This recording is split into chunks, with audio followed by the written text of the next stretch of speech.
Recording studio अरे ओपिया बिहार में ओराई रोजे गरदा मन जोग कत ही मिलल नहीं मरदा।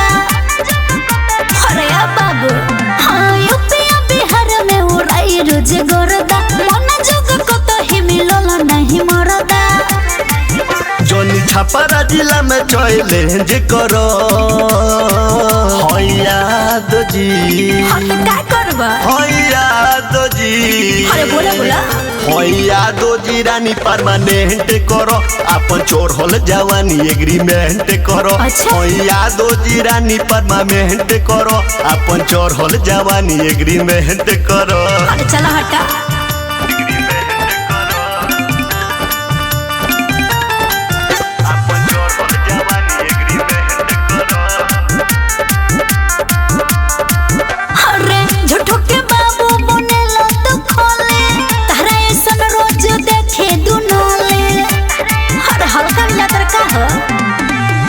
हीरा नहीं है चलती न चली छुदी ही गाल कोनो बॉडी के मोली जौनी दिलवा के हमरा पेशेंट कोरा याद जी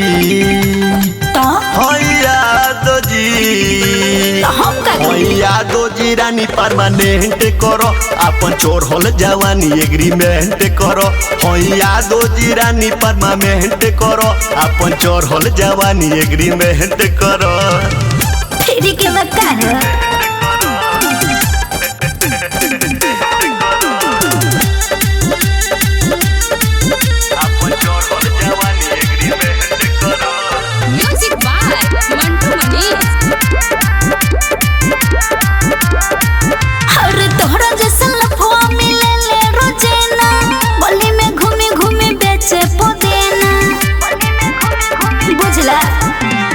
सारा हम लफुआ के होई सारादार हो रोए के परी बबी ध के कपार हो।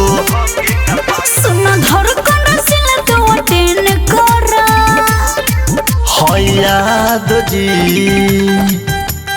याद जी यादो जी रानी परमानेंट करो अपन चोर होल जवानी एग्रीमेंट करो। यादो जी रानी परमानेंट करो अपन चोर होल जवानी एग्रीमेंट करो। अरे जा तारा से ना होई।